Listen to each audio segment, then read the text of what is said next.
ठीक है, अब किसी का वेट तो करना नहीं, इट्स ऑलरेडी 11:40। आजकल ज़ूम भी 1 आवर, वेबएक्स भी जो है 1 आवर की मीटिंग नहीं हो पा रही है, उसमें पता नहीं वो बोलते हैं टाइम ड्यूरेशन थोड़ा कम करना है, 50-55 मिनट्स का दो, इट्स गुड। वो वर्क करता है, वरना अभी इन लोगों ने भी अपना टाइम ड्यूरेशन कम कर दिया है। इट वाज़ गुड कि वेबएक्स में इसलिए चूज़ किया था कि इसमें एटलीस्ट 1 आवर मतलब कि विदाउट एनी इंटरप्शन आपका काम करता है।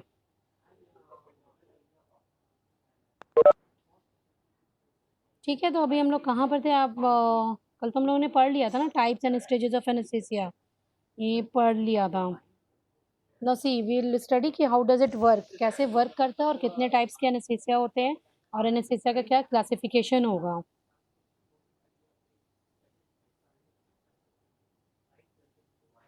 ठीक है, for that I need to share my content, wait I am sharing it with you.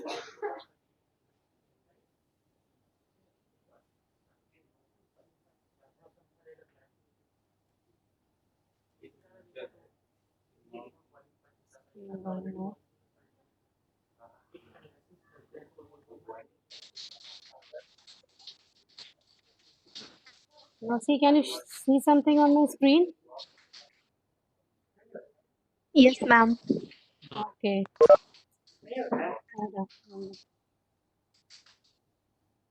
Wait, I'm showing it to you right now.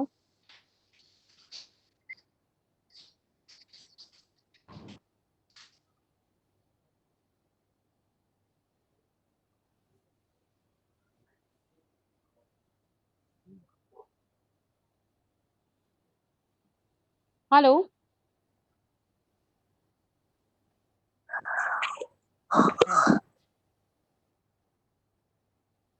Screen share हो रही है ना आप लोगों को? Wait, just showing you the classifications कि कौन कौन सा क्लासिफिकेशन है। Now can you C?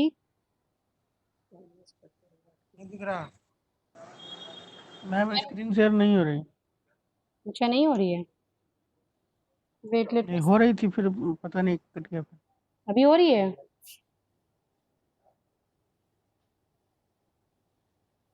No ma'am. Okay, wait a minute, मैं देख रही हूँ। Sometime it becomes a technical fault, sometimes it's working smoothly. पता नहीं, ऑनलाइन है तो नेटवर्क इश्यूज भी हो जाता है कभी कभी।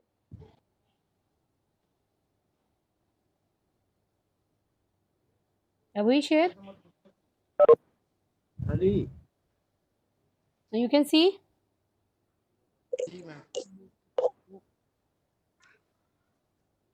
ऐसी जनरल एनेस्थेटिक्स की जो बात हो रही है, एनेस्थेटिक्स किसको बोलते हैं? ड्रग्स को बोलते हैं जो हम लोग एनेस्थीसिया में यूज करते हैं। ठीक है, तो इसमें किस तरह से होते हैं? दो तरह के होंगे, एक इनहेलेशन होगा। इनहेलेशन किसको बोलते हैं?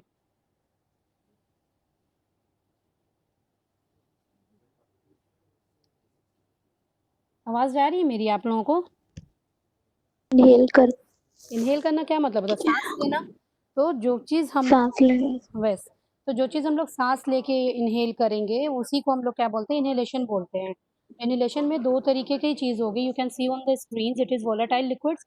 वोलेटाइल किसको बोलते हैं? जो इजिली एवेपोरेट कर जाए एट द रूम टेम्परेचर। ठीक है, तो वोलेटाइल का एग्जांपल्स आप लोग देख सकते हैं, जैसे कि ईथर है, उसको खुला नहीं रखते हैं हम लोग।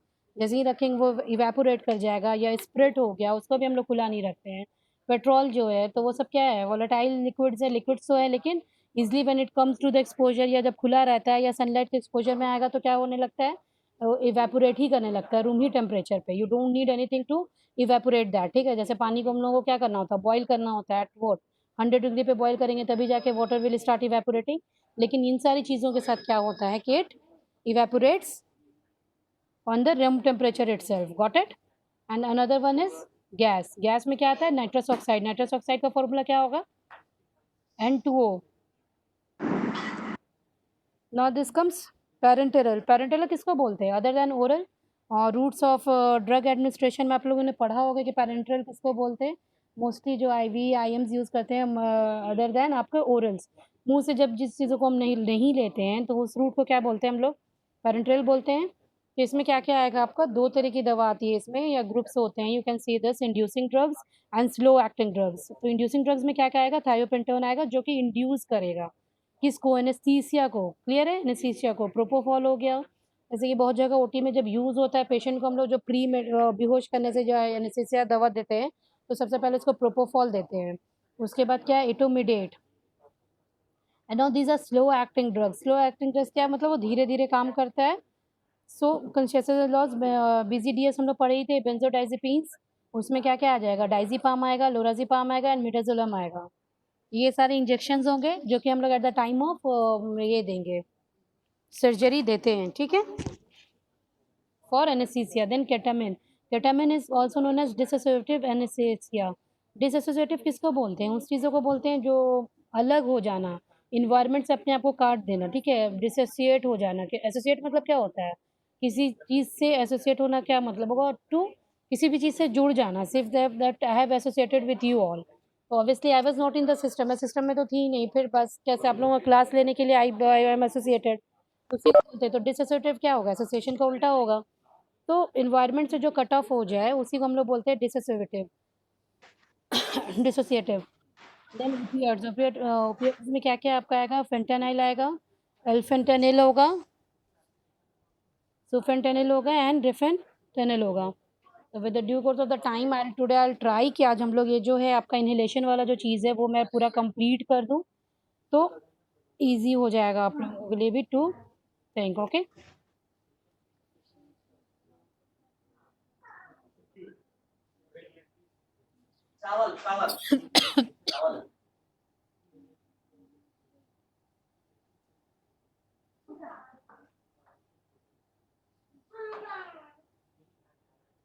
ओके, समझ में आ गया ना आप लोगों को जो मैं क्लासिफिकेशंस बताना चाह रही थी।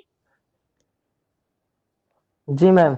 Okay, now we come on the pharmacokinetics. Pharmacokinetics क्या होता है, जब हम लोग क्लासिफिकेशन पढ़ लिए तो one by one will read about the gases and all, तो लेकिन उसके बारे में उससे पढ़ने से पहले हम लोग फार्माकोकाइनेटिक्स पढ़ेंगे कि what do we understand by the pharmacokinetics of anaesthesia. तो इसमें क्या होता है कि इनहेलेशन एनेस्थेटिक्स आर एडमिनिस्टर्ड।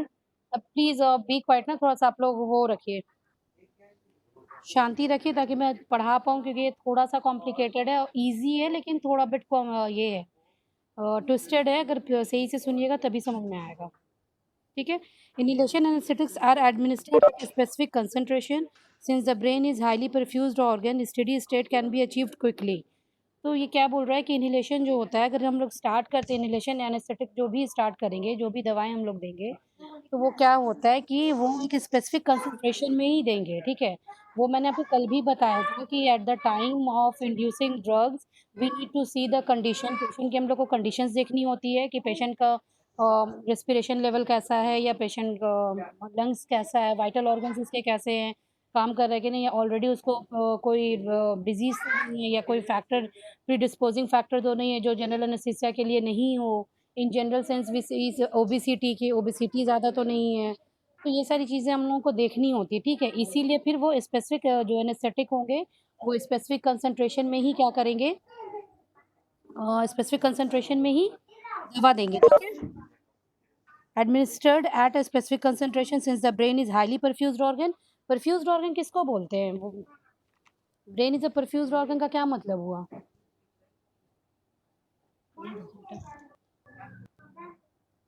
तो ब्रेन का क्या होता है, ब्रेन के जो टिश्यूज होते हैं ना वो क्या होते हैं, usually is referring to deliver blood into the tissue beds, ठीक है, capillary bed in the tissue. तो कैपिलरी बेड्स जो होते हैं वहां तक जो ब्लड को पहुंचाने का काम करते हैं, that is known as perfused.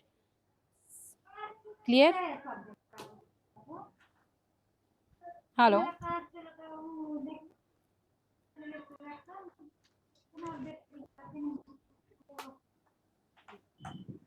तो परफ्यूज्ड ऑर्गन उसको बोलेंगे, वैसा ऑर्गन जो ब्लड पहुंचाने का काम करता हो कैपिलरी ब्लड में, जो बहुत तेजी से काम करे। Tissue usually referring to the delivering of blood to the blood capillary from a tissue. समझ में आ गया ना। तो ब्रेन का जो ये परफ्यूजन होता है, इसी ब्रेन को भी हम लोग परफ्यूज्ड ये बोलते हैं।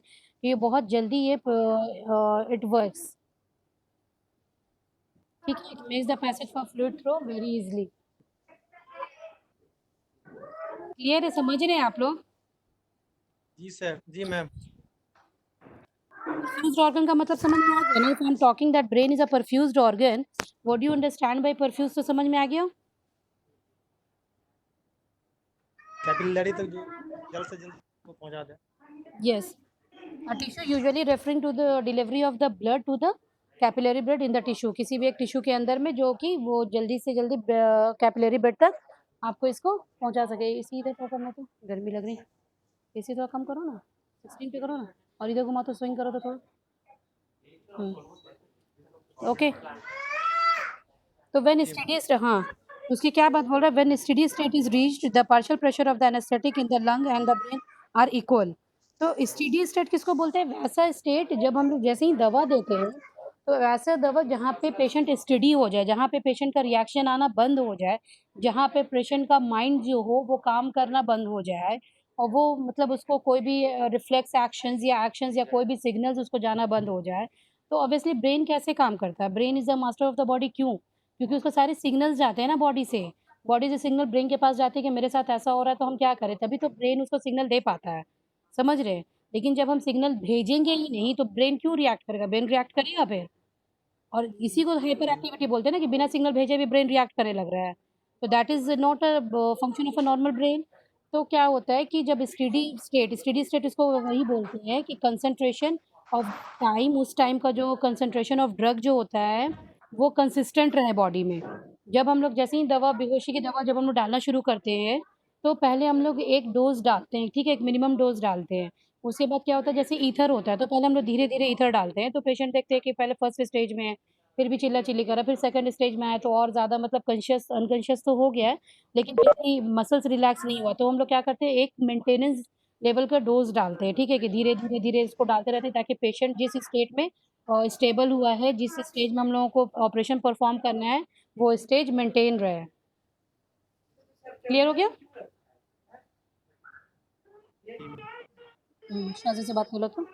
तो स्टेडी स्टेट उसी को बोलेंगे, is the time during which concentration of the drug in the body stage consistent. तो बॉडी में जो हम दवा दे रहे हैं वो कंसिस्टेंट है, वो एक बराबर है, ना हम उसको ज़्यादा कर रहे हैं, ना हम उसको कम कर रहे हैं। जितना डोज़ दे रहे हैं क्योंकि ब्रेन स्टेडी हो जाए, उतना ही डोज़ अगर हम लोग यूज़ कर रहे हैं। And when the drug is given और एक बार ये जो एनेस्थीसिया होता है ना, या जो भी है, हैलोजन दे रहे हैं या ईथर दे रहे हैं, ऐसा नहीं होता है कि वन टाइम यूज़ होता है कि इसको आप एक बार दीजिए और पेशेंट बेहोश हो गया, उसके बाद ठीक हो गया। तो इसको क्या होता है कि कंटिन्यूअसली एट थोड़े टाइम पर, इंटरवल ऑफ टाइम पर करना पड़ता है। कल मैंने बताया था कि at the time of administration of anaesthesia, उसमें हम लोग क्या-क्या करते हैं? क्या हुआ? आईडी भेजा हुआ, पासवर्ड अद्विया है, बोल दो। अद्विया। तो क्या मॉनिटर करना पड़ता है? कल भी बताया था कि एनेस्थीसिया देने से, ड्रग्स देने से पहले क्या-क्या मॉनिटर करना होता है?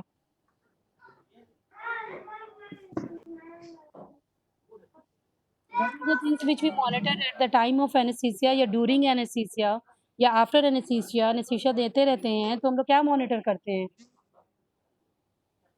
मैम उसका रेस्पिरेटरी रेट, बीपी चेक करते हैं।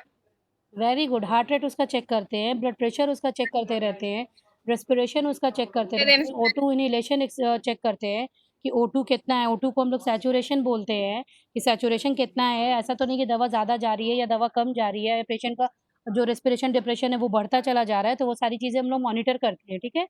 तो वो मॉनिटर करेंगे, लेकिन क्या बोलते हैं, डोज़ भी जो हम लोग करेंगे रिपीट करेंगे। ये याद रखिएगा कि सिर्फ़ पेशेंट को बेहोश करना मेरा मकसद नहीं होता है, पेशेंट को नॉर्मल भी रखना, उसके वाइटल्स जितने भी हैं उसको पैरामीटर्स को कंट्रोल में भी रखना हमारा एनेस्थेटिस्ट का एक मकसद होता है, ठीक है? पेशेंट को हम लोगों को मारना नहीं है, पेशेंट को हम लोगों को बेहोश करके सर्जरी करनी है। ये चीज़ जान जाइए कि you should have the vital monitoring, बहुत ज़रूरी होती है कि हम लोग उसको जितने भी पैरामीटर्स हैं उसको हम लोग मॉनिटर करते रहें। इसीलिए एक स्पेसिफिक टाइम ऑफ, उसी को स्टेडी स्टेट बोलेंगे, ठीक है? जब माइंड आपका बिल्कुल भी पेशेंट का जब काम होगा, उसके बाद स्टेडी स्टेट में पहुँच जाएगा, उस टाइम जो दवा होती है, जो दवा दी जाती है, वो कंसिस्टेंट होती है, क्योंकि वो हम लोग देखते हैं ना कि इन सीज़न स्टार्ट करने में कितना टाइम लग रहा है। इन सीज़न किसको बोलते हैं? ऑपरेशन जहाँ पे भी हम लोग वो लगाते हैं, कट लगाते हैं, उसको इन सीज़न बोलते हैं। इन सीज़न से लेके स्किन स्टिच तक कितना टाइम का ऑपरेशन है और कितने देर की आपको, कितना टाइम आपको दवा चाहिए, कब आपको पेशेंट को लाइट करना है, कब पेशेंट को डीप करना है। This depends on the operation and on the patient कि पेशेंट किस टाइप की है। ठीक है, क्लियर हो गया? सो क्या बोल रहे हैं यहाँ पे, देखिए, when the steady state is reached the partial pressure of the anaesthetic in the lung and the brain are equal. Partial pressure किसको बोलते हैं?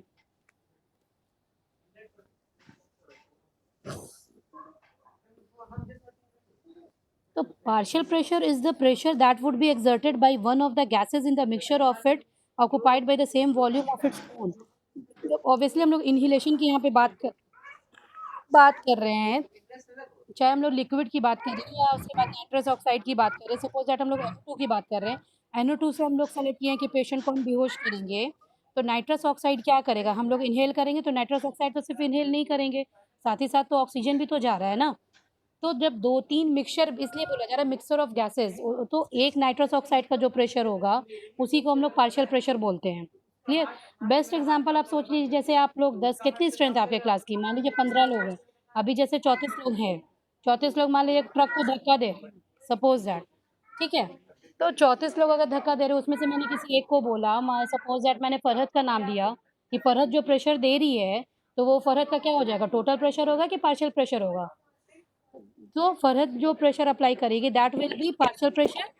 Clear?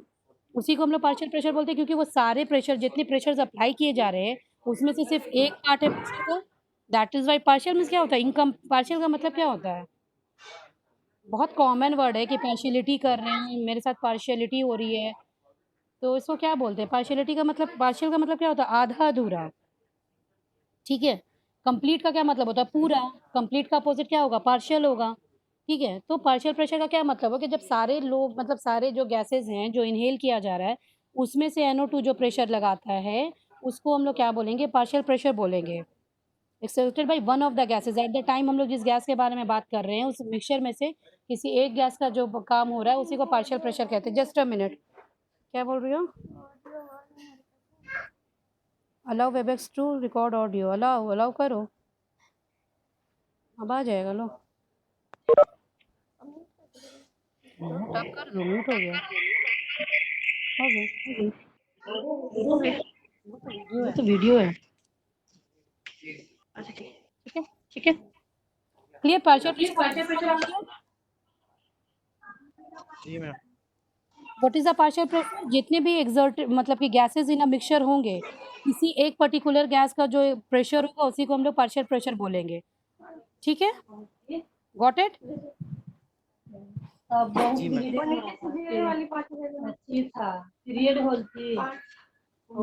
Listen to pharmacokinetics, pharmacokinetics इसको बोलते हैं। और यही एक इम्पोर्टेंट थिंग है कि जब आपका स्टडी पेशेंट जब आ जाता है, आवाज आ रही, आवाज आ रही नहीं थी, हेलो, दूसरी जगह से आवाज आ रही मैम, मेरे गाड़ी यहाँ आवाज से नहीं आ आवाज आ रही, रही है, कोई SK करके है मैम, वहीं से आवाज आ रही है। एसके, नहीं। मुन्नी, मुन्नी कैसे लिखा है, अपना ऑडियो ऑफ करेगी, बोलो तो। जी हाँ बस बस यही है, बोल दो उसको ऑफ ऑफ करने वीडियो।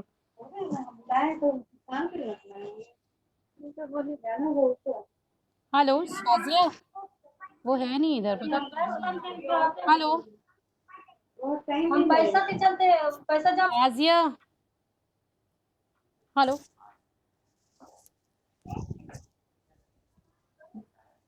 तो ठीक है। अब क्या होता है कि partial pressure of the lungs and the brain, तो जो भी NO2 पार्शियल प्रेशर दे रहा है, नाइट्रस ऑक्साइड की बात करें या किसी भी इसकी हम लोग बात करें, एनेस्थेटिक की बात कर रहे हैं, तो क्या करता है कि ब्रेन और लंग्स में सेम हो जाता है, और that is the time to monitor anaesthesia, और एनेस्थेटिक्स को इजी हो जाता है मॉनिटर करना एनेस्थीसिया का कि वो कितना काम कर रहा है, और ब्रेन पे इसका क्या इफेक्ट हो रहा है, और लंग्स पे इसका क्या साइमल्टेनियसली इफेक्ट हो रहा है। क्लियर हो गया? I am reading out once again for you, ताकि आपको दोबारा इसको समझ में आ जाए। अगर नहीं समझ में आएगा तो आप पूछ लीजिएगा, आई एम नॉट इन अ हरी, मुझे बस जल्दी जल्दी सिलेबस नहीं कंप्लीट कराना। मुझे पता है कि मॉडर्न मेडिसिन से सिर्फ हार्डली एक ही क्वेश्चन आता है, but I want you to, when you read something, तो आपको उसका प्रॉपर जानकारी होनी चाहिए, because this are the very important things जो कि आपको आगे फ्यूचर में काम आने वाला है, ठीक है।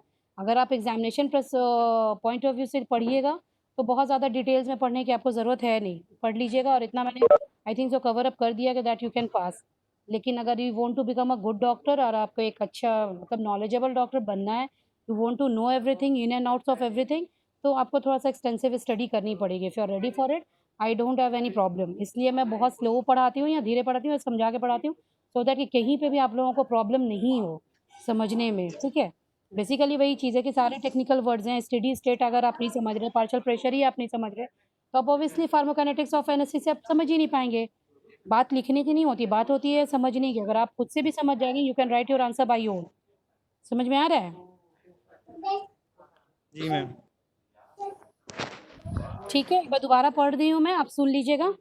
आई have explained you each and every line कि वो what has been written in it. Letter on I will share it in the group. मैं शेयर कर दूंगी, लेकिन अभी आप सुन लीजिए। Inhalation anaesthetics are administered at specific concentration. समझ में आ गया कि इनहेलेशन एनेस्थेटिक्स जो होता है administered at specific concentration since the brain is a highly perfused organ steady state can be achieved quickly. क्योंकि ब्रेन हाईली परफ्यूज्ड ऑर्गन होता है, तो हम जैसे ही कोई भी एनेस्थेटिक देंगे ना, तो वो बहुत जल्दी उस चीज़ पे रिस्पॉन्ड करता है। समझिए, that is why it is written कि it can be achieved quickly. When जैसे कि सपोज दैट केटामिन ही देते ना, तो within 30 seconds patient respond करती है। ओके तो when steady state is reached, जो जब स्टेडी स्टेट रीच हो जाता है, जहाँ पे कि दवा आपकी कांस्टेंट रहती है और जहाँ पे कि माइंड आपका क्या होता है, is not in a position to change, steady होती है, तो क्या होता है, brain run anaesthetic in the lungs and the brain are equal. तो partial pressure of the anaesthetic in the lung and the brain are equal. तो partial pressure जो lungs पे पड़ेगा, किसका, एनेस्थेटिक का, कोई भी एनेस्थेटिक का, चाहे वो ईथर हो, चाहे वो हेलोथिन हो, या चाहे वो NO2 हो, ठीक है, तो वो दोनों पे ही सेम पड़ेगा। And this makes it possible to monitor anaesthesia. यही पॉसिबल करता है एनेस्थीसिया को मॉनिटर करना। ऑब्वियसली जब सेम पड़ेगा तभी तो आपको हार्ट रेट हो गया या बीपी हो गया, ये सब पता चलेगा कि बीपी बढ़ रहा है या बीपी घट रहा है, बीपी इंक्रीज कर रहा है। तो you can take out the relation between the two. समझ में आ गया?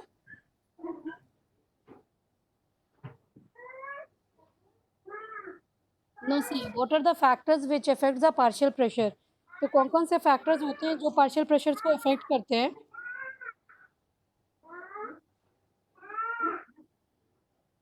I am showing you it.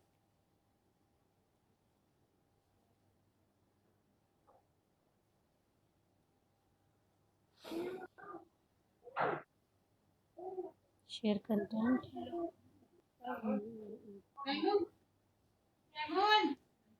Okay,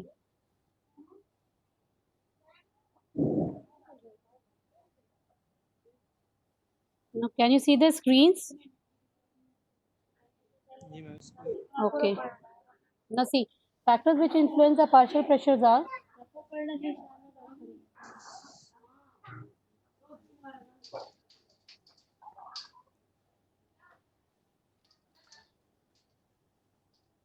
so these are partial pressure of the anesthetic in the inspired gas। Inspired gas किसको बोलेंगे? वो जो हम लोग ले रहे हैं, इंस्पिरेशन किसको बोलते हैं? इंस्पायर करना सांस को लेने को बोलते हैं। तो जो गैस हम लोग लेंगे एनेस्थीसिया के टाइम पे, तो उसी में होता है partial pressure of the anaesthetic in the inspired gas. जो हम लोग गैस ले मतलब कि ये ले रहे हैं, सांस ले रहे हैं, उसमें पार्शियल प्रेशर कितना है, ठीक है।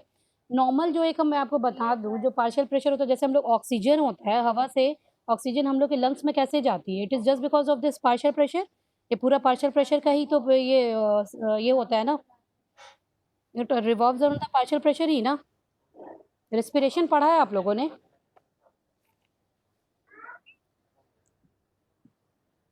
तो लंग्स से CO2 बाहर कैसे आता है, how do we exhale and how do we inhale, it is just because of this partial pressure only. क्या होता है, हमारे बॉडी में जो ऑक्सीजन होता है, सॉरी, बॉडी में जो हमारा ऑक्सीजन का प्रेशर होता है वो कम होता है, और एयर में जो ऑक्सीजन का प्रेशर होता है वो ज़्यादा होता है। तो दैट इज़ वाई जब क्या होगा, डिफ्यूजन होगा, जो चीज़ ज़्यादा होगी उसको कम की तरफ जो जाता है उसको क्या बोलते हैं हम लोग, डिफ्यूजन बोलते हैं। तो O2 partial pressure of O2 in the air is high और in our body is low. That's why जब हम लोग उसको इनहेल करते हैं तो उसके बाद क्या होता है,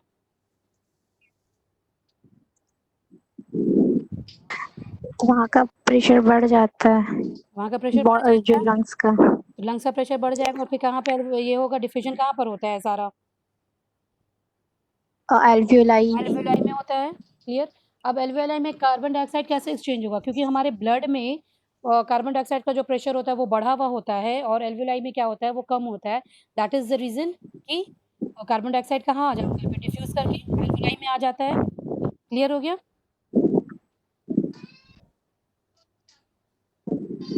दिस इज़ द रीज़न कि वही हम लोग का पार्शियल प्रेशर पे यहाँ पे भी वही बात हो रही है कि कितना पार्शियल प्रेशर होगा जब हम लोग एनेस्थेटिक, जो भी एनेस्थेटिक हम लोग यूज़ कर रहे हैं इन द इंस्पायर्ड गैस। तो जो भी गैस हम लोग मतलब कि इंस्पायर्ड गैस मतलब हवा के साथ साथ जो हम लोग ले रहे हैं उसमें पार्शियल प्रेशर उस एनेस्थेटिक का कितना होगा, ठीक है, वो उस पर भी डिपेंड करेगा। देन दूसरा second is pulmonary ventilation. Pulmonary ventilation क्या हुआ, सांस लेने का जो प्रोसेस होता है। तो delivery of the anaesthetic into the alveoli is directly proportional to the pulmonary ventilation. Directly proportional मतलब क्या होता है, दो वर्ड होता है, एक डायरेक्टली प्रोपोर्शनल होता है और एक इनवर्सली प्रोपोर्शनल होता है।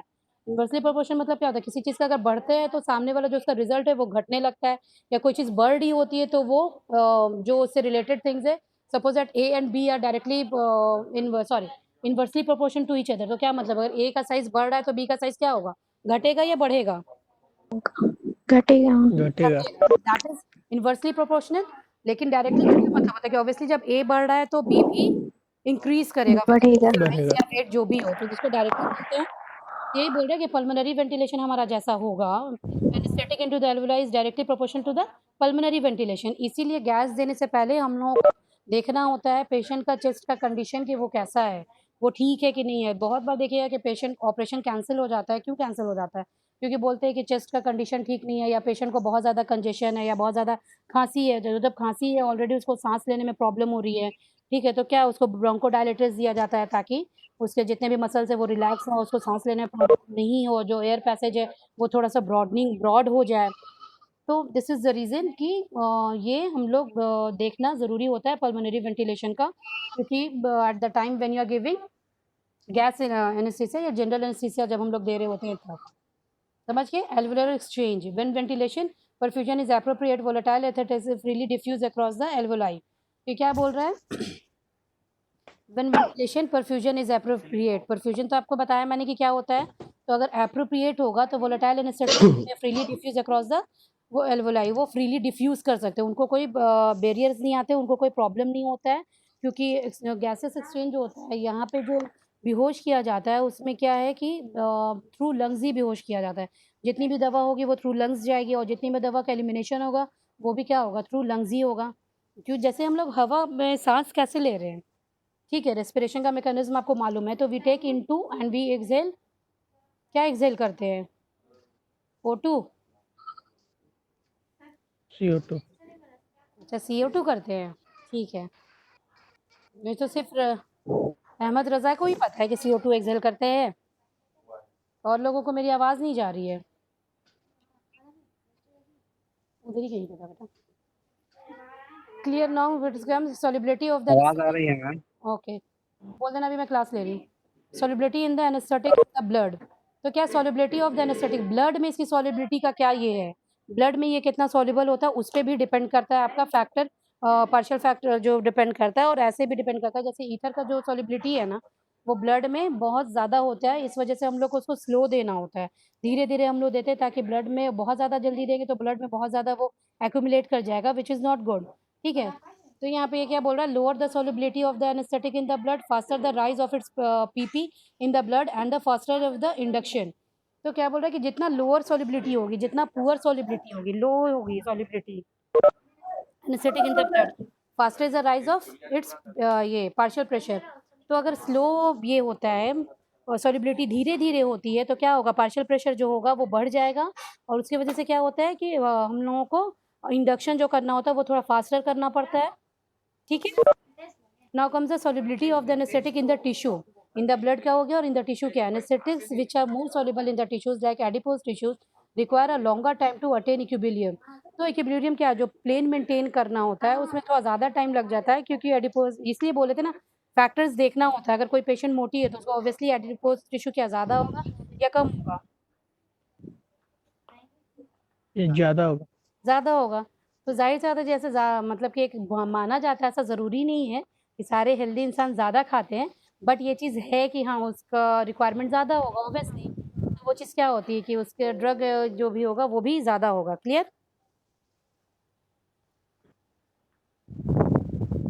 सो यही बोल रहा है कि solubility in the tissues, suppose that anaesthetics which are more soluble in tissues like the adipose tissues require a longer time to attain equilibrium.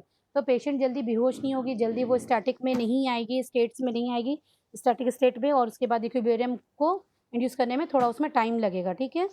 Now it is what cerebral blood flow. Since the blood flow to the brain is high, general anesthesia reaches it rapidly, and if other factors are favorable, anesthesia can be rapidly attend. तो क्या बोल रहे हैं कि brain को हम लोग को क्या होता है, इनएक्टिव करना होता है बेसिकली। तो वही इसमें बोल रहे हैं कि सेरेब्रल ब्लड फ्लो अगर ठीक होता है to the brain is high, अगर हाई होगा तो rapidly it reaches rapidly and other factors are favourable. अगर सारे फैक्टर्स फेवरेबल है या उसको कार्डियक प्रेशर का कोई प्रॉब्लम नहीं है या और कोई ब्रेन प्रॉब्लम्स नहीं है, सब कुछ फेवरेबल है, तो anaesthesia can rapidly attend, can be attended. ठीक है, क्लियर हो गया? Yes ma'am. Okay, I will show you the table कि मैं आपको टेबल बता देती हूँ and I will read it out to you. वो कंपेयर किया हुआ टेबल है कि उसमें क्या क्या होता है, यू कैन सी। तो one by one I will read out the points और आपको समझ में आ जाएगा कि what I am talking about. Give me 2 minutes ना। No this is halothane actually, sorry this is a wrong.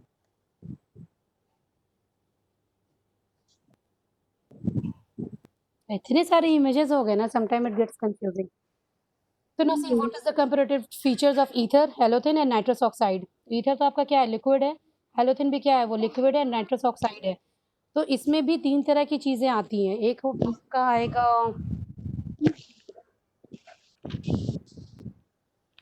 Diffusion hypoxia, ये तीनों टर्म्स एंड टर्मिनोलॉजी है which you need to remember. दूसरा आता है सेकंड गैस स्टेट, कि second gas state किसको बोलते हैं, second gas effect, sorry. And one more is concentration. तो that I will tell you जब हम लोग ये डिस्कस करेंगे, तभी हम लोग ये I will tell. Give me few minutes, my laptop is again discharge.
Alisha मासी ने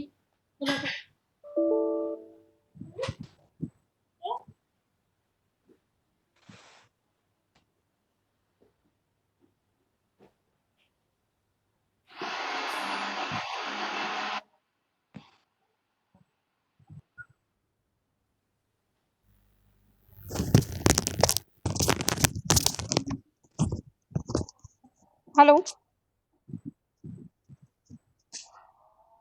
हेलो, हाँ ऑडिबल हूँ मैं। हेलो। हम्म, जी ma'am. Okay, clear.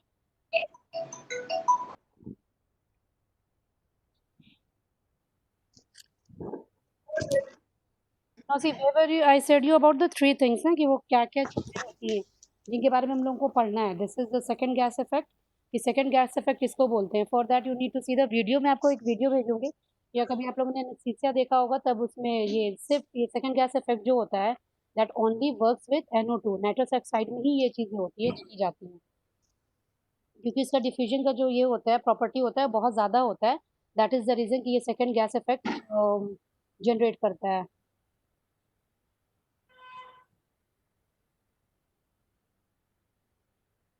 Clear? You can see the comparative study, volatile liquid है।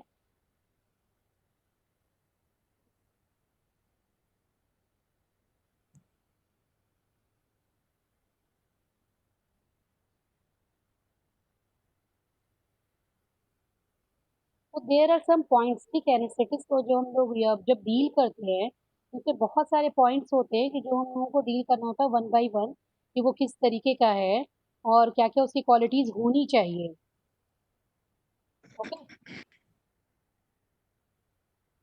सी, तो क्या-क्या उसकी क्वालिटीज़ होनी चाहिए। सबसे पहले तो होता है कि उसकी सेफ्टी मार्जिन्स कितनी है, कि वाइडली वो सेफ है कि नहीं है।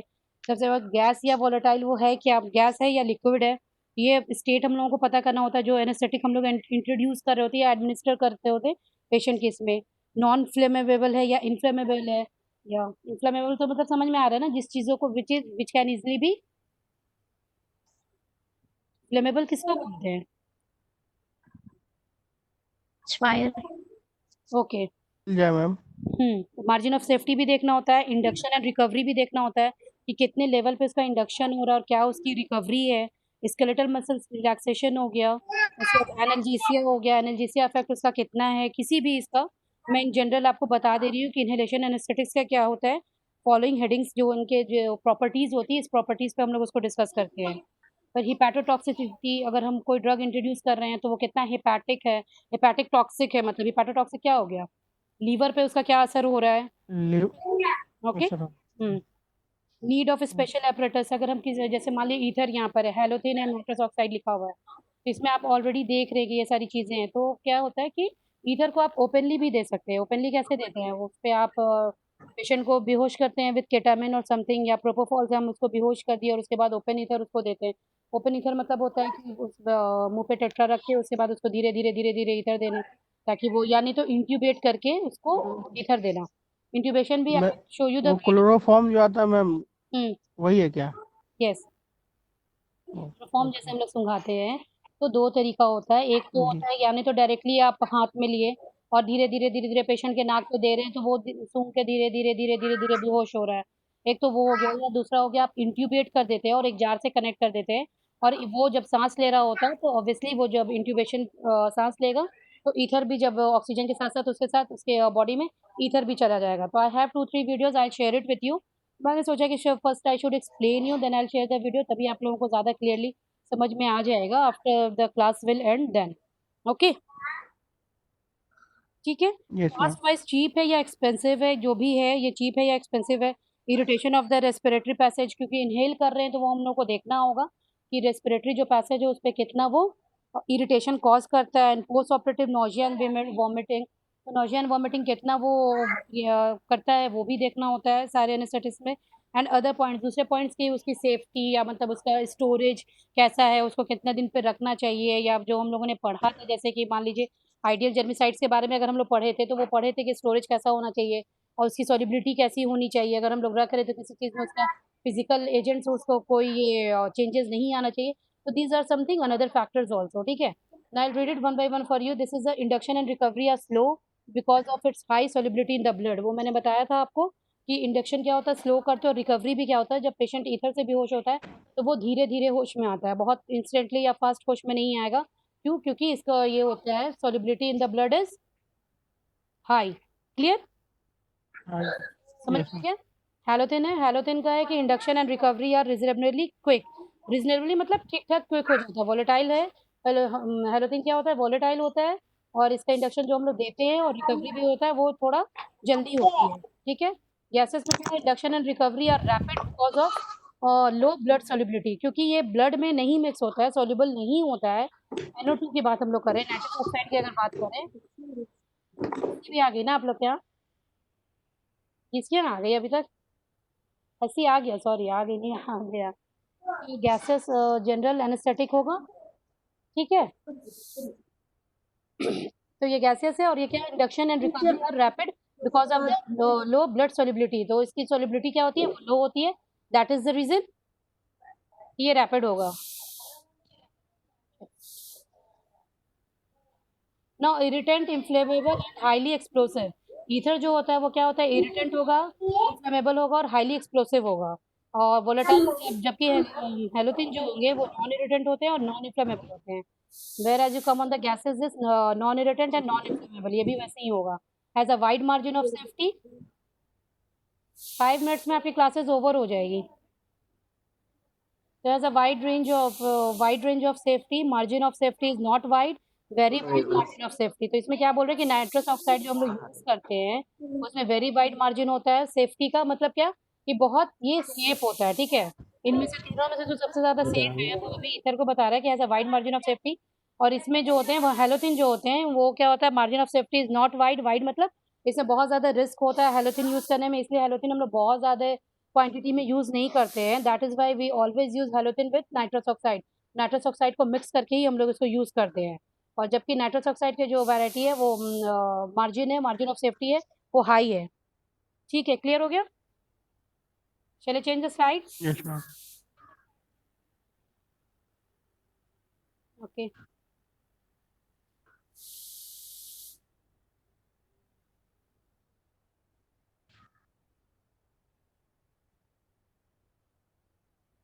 now see what is this potent anesthetic and poor anesthetic।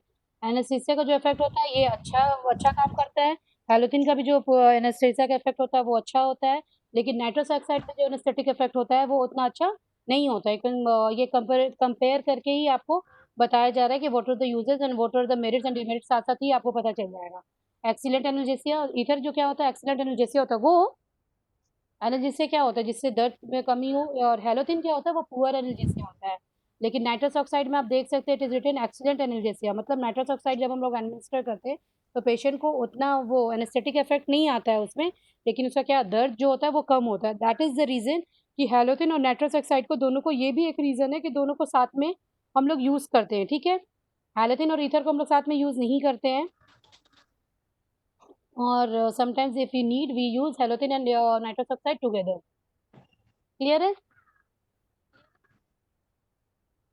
Now see, now third is has mimetic effect on the skeletal muscles, so the dose of D-cubocuranine is required is less। इसमें क्या है, muscular relaxation is inadequate but potentiate the action of TDC, poor skeletal muscles relaxant। Halothane is good। तो ether का ये has curametic मतलब समझ में आता है?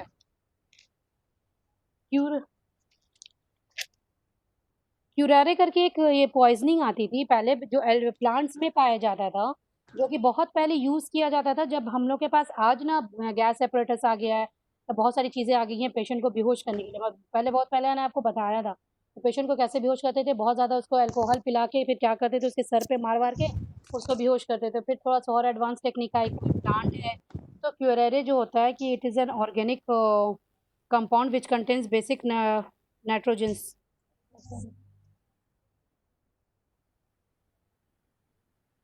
Is a common name for the various plant extract alkaloids. ठीक है, तो जितने भी अलग अलग वेरियस जो प्लांट्स के एल्कलॉइड्स होते हैं उसका वो कॉमन नाम है। एल्कलॉइड्स तो आप लोगों को पता है एल्कलॉइड्स किसको बोलते हैं, जो भी ऑर्गेनिक बेस होता है उसको हम लोग एल्कलॉइड्स बोलेंगे। Yes ma'am. ओके, तो वही होता है जितना curare is a common name for the various plant extract alkaloids. Like पहले क्या होता था कि तीर में या हंटिंग के लिए भी आप देखिएगा कि वो तीर मारते हैं ना, किसी भी अगर आप जंगली उसको पिग को अगर मारना होता है या किसी भी शिकार अगर हम लोग करते हैं, शिकारी लोग क्या करते हैं, एरो तीर मारते हैं, तो सिर्फ तीर मारने से वो मर जाता है क्या, कि उसमें पॉइजनिंग लगी रहती है। वही जो पॉइजनिंग लगी रहती है वही वो क्यूरारे ही पॉइजनिंग यूज होती है। ठीक है, क्लियर? तो क्या बोल रहा है कि ईथर का और क्यूरारे इफेक्ट क्या करता था वो, एसिटाइल को, इसका नाम सुना है कोलिन का? यस मैम, ये ब्रेन में न्यूरोट्रांसमीटर में। न्यूरोट्रांसमीटर में ब्रेन में काम करता है। ये तो क्या काम करता है? दिस इज द न्यूरोट्रांसमीटर ये द रिएक्शन या एक्शन की क्या आपको करना है। हाँ, ये मतलब गाबा के अपोजिट काम करता है मैम। गाबा के अपोजिट काम करता है। ठीक है, तो ये क्या करेगा, एसिटाइल एल्कोलिन के जो भी रिसेप्टर्स होंगे उसको ब्लॉक कर देगा। ठीक है, समझ गए? Hmm, it functions by doing that only. तो एसिटाइल इसका एसिटाइल कोलिन का कोई ना कोई रिसेप्टर होगा ही, विदाउट रिसेप्टर तो कोई हार्मोन्स काम करता नहीं है। ठीक है, कोई भी केमिकल जो ट्रांसमीटर या सिग्नल्स होंगे उनका जब वो रिलीज होगा तो वो कहीं ना कहीं रिसीव भी होगा, है ना? Yes ma'am. तो वो क्या करता है कि क्या बाकी सारे आज नहीं है क्या क्लास में?